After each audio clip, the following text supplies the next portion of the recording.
Hello বন্ধুরা, চলে আসলাম আরো একটি দুর্দান্ত মোটিভেশন সিনেমা নিয়ে। আজ আমরা এক্সপ্লেন করতে চলছি the pursuit of happiness. The pursuit of happiness সিনেমাতে আমরা দেখতে পাবো কিভাবে একজন বাবা তার ভাগ্যকে ঘুরাতে পারে। আর এই সিনেমা থেকে আপনি অবশ্যই অনেক কিছু শিখতে পারবেন যা আপনার জীবনে কাজে লাগবে। শুরুতে প্রতিবারের মতো একটাই কথা, আপনার যদি এরকম এক্সপ্লেন সিনেমা ভালো লাগে তাহলে আমার চ্যানেলটি সাবস্ক্রাইব করে রাখতে পারেন। আর এই সিনেমাটি ভালো লাগলে ভিডিওতে অবশ্যই একটি লাইক দিয়ে যাবেন। তাহলে চলুন কথা না বাড়িয়ে মূল গল্পে যাওয়া যাক। সিনেমা শুরু হয় ক্রিস আর ক্রিস্টোফারকে নিয়ে। আর ক্রিস হচ্ছে আমাদের গল্পের মূল নায়ক। সে তার ছেলেকে স্কুলে দিয়ে আসে এবং তার কাজ ছিল মেডিকেল স্ক্যানার বিক্রি করা। তবে সে একটা ভালো কাজ খুঁজতেছে অনেকদিন ধরে, কারণ এই মেডিকেল স্ক্যানার বিক্রি করে তার সংসার চলছে না। মেডিকেল স্ক্যানার বিক্রি করার জন্য সে একজন ডাক্তারের সাথে কথা বলছিল। ডাক্তারের সাথে কথা বলে বের হয়ে দেখে তার গাড়িটা পুলিশে নিয়ে যাচ্ছে, কারণ সে নো পার্কিং জায়গায় রেখেছিল। এখন তাকে টাকা জরিমানা দিতে হবে। তবে সে প্রত্যেক মাসে 2টা স্ক্যানার বিক্রি করার কথা, যা দিয়ে তার সংসার চলবে। কিন্তু এই মাসে সে একটা স্ক্যানারও বিক্রি করতে পারেনি। তার উপরে আবার গাড়ির জরিমানা তো রয়েছে। এদিকে তার বেশ কয়েক মাস ধরে বাসা ভাড়াও বাকি। যাই হোক, ফলে সে স্ক্যানার বিক্রি করার জন্য আরেকজন ডাক্তারের কাছে হেঁটে যাচ্ছিল। যাওয়ার পথে সে দেখতে পায় একজন লোক গাড়ি থেকে নামছে। আর তার জাঁকজমক গাড়িটি দেখে আমাদের ক্রিসের খুব পছন্দ হলো। আর লোকটাকে গাড়ি থেকে নামতে দেখে ক্রিস তাকে জিজ্ঞেস করলো, তুমি কি কাজ করো? জবাবে লোকটি বলল সে শেয়ার মার্কেটে কাজ করে। আর এটা শুনে ক্রিস তাকে জিজ্ঞেস করলো, শেয়ার মার্কেটে কি কাজ করতে অনেক পড়াশোনা করতে হয়? লোকটি বলল, না, শুধুমাত্র মানুষের সাথে ভালো ব্যবহার করতে হবে এবং ব্যবসাটা অবশ্যই বুঝতে হবে। এরপর ক্রিস দেখতে পায় শেয়ার মার্কেটে যারা কাজ করে তারা অনেক হাসি খুশি, তার মানে তারা অনেক বেতন পায়। তখন ক্রিস চিন্তা করে, আমিও পরিশ্রম করব আর ওদের মতো হাসি খুশি থাকবো। কিন্তু তার জীবনে এত বেশি খারাপ সময় লেগে আছে যে সে সব সময় চিন্তিত থাকে। অন্যদিকে তার পরিবারের অবস্থা খুব বেশি ভালো না। আপনারা তো জানেন, আমেরিকা থাকতে হলে অনেক টাকা ট্যাক্স দিয়ে থাকতে হয়, কিন্তু আমাদের গল্পের মূল নায়ক ক্রিস 1 টাকাও ট্যাক্স দেয়নি। এইদিকে তার বাসা ভাড়া বাকি। সবকিছু চিন্তা করে ক্রিস ভাবে তার শেয়ার মার্কেটে একটা চাকরি অনেক প্রয়োজন। আর এই বিষয়ে সে যখন তার ওয়াইফের সাথে ডিসকাস করে সে শেয়ার মার্কেটে চাকরি করবে, কিন্তু তার ওয়াইফ অনেক রেগে যায়। সে বলে, তোমার কোনো ইনকামই নেই, যার কারণে আমাকে ওভারটাইম করতে হচ্ছে। আর তুমি যখন শেয়ার মার্কেটে চাকরির পিছনে ঘুরবে তখন আমাদের পরিবারের অবস্থা আরও বেশি খারাপ হবে। পরদিন ক্রিস শেয়ার মার্কেটে যায় এবং গিয়ে দেখে সেখানে ট্রেনিং প্রোগ্রাম চলছে। যেহেতু সে স্ক্যানার বিক্রি করার জন্য বের হয়েছে, তাই তার কাছে একটা স্ক্যানার রয়েছে। তাই সে একটা মেয়ের কাছে স্ক্যানারটা রেখে শেয়ার মার্কেটের ভিতরে যায়। পরে শেয়ার মার্কেট থেকে বের হয়ে দেখে মেয়েটি তার স্ক্যানার নিয়ে দৌড়ে পালাচ্ছে। আর এখানে একটা বড় ধাক্কা ক্রিসের জীবনে। সে স্ক্যানার নেওয়ার জন্য ওই মেয়ের পিছনে তাড়া করলো, কিন্তু ধরতে পারলো না।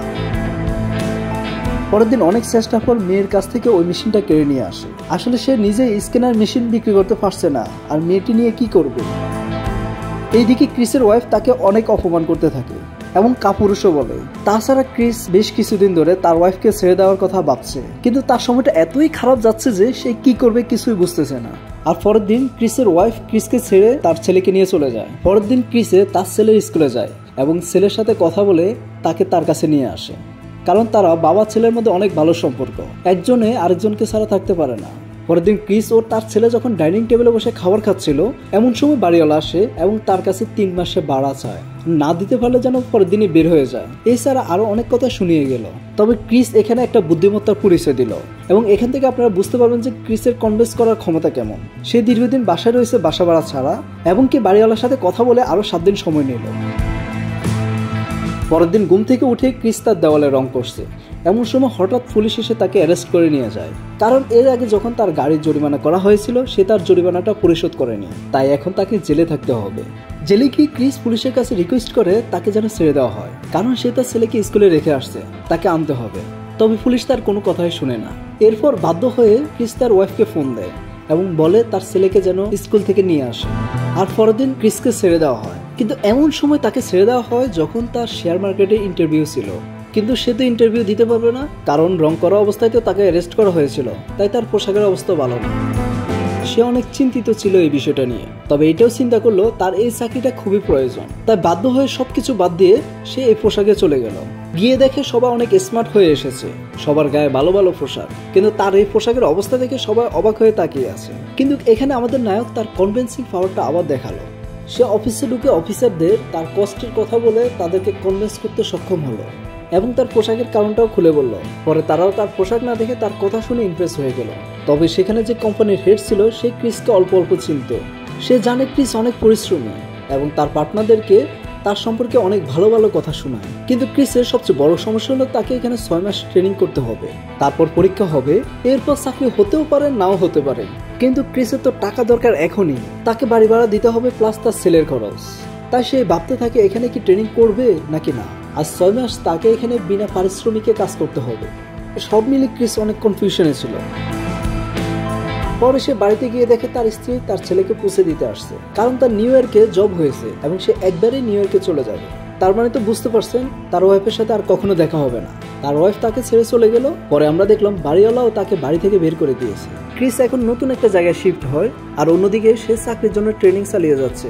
সবাই এই ট্রেনিং করতেছে 8 থেকে 9 ঘন্টা, আর আমাদের ক্রিস করে 6 ঘন্টা, কারণ তার ছেলেকে স্কুল থেকে নিয়ে আসতে হবে এবং স্ক্যানার বিক্রি করতে হবে।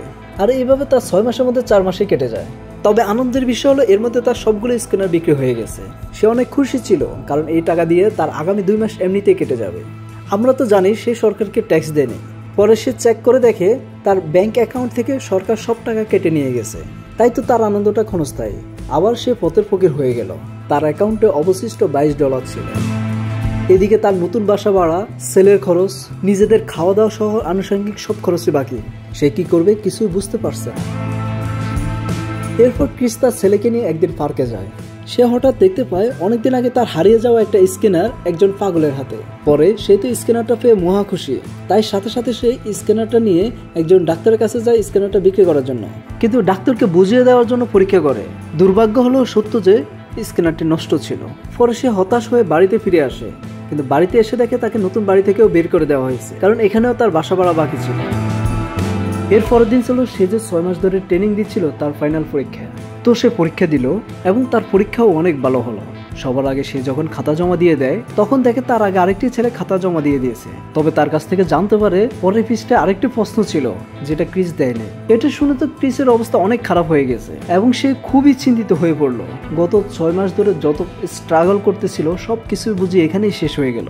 এখন কি সে আর চাকরি পাবে না? এছাড়াও সে অনেক কিছু ভাবতে থাকে। তার মনে অনেক ধরনের প্রশ্ন আসে। সে এখন কি করবে কিছু বুঝতেছে না। অনেক ভয় ছিল সে। এরপর সে যখন ছেলেকে নিয়ে খেতে যায় তখন ক্রিসেরও অনেক বেশি ক্ষুধা লেগেছে, কিন্তু তার কাছে তো বাড়তি কোনো টাকা ছিল না।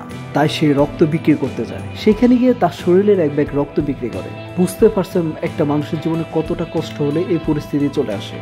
যাই হোক, পরে সে রক্ত বিক্রি করার টাকা নিয়ে স্ক্যানারের যে পার্টসটা নষ্ট হয়ে গেছে তা ঠিক করার জন্য একটা ইলেকট্রনিক্স দোকানে যায় এবং সেখান থেকে ঠিক করে নিয়ে এসে একটা ডাক্তারের কাছে বিক্রি করে।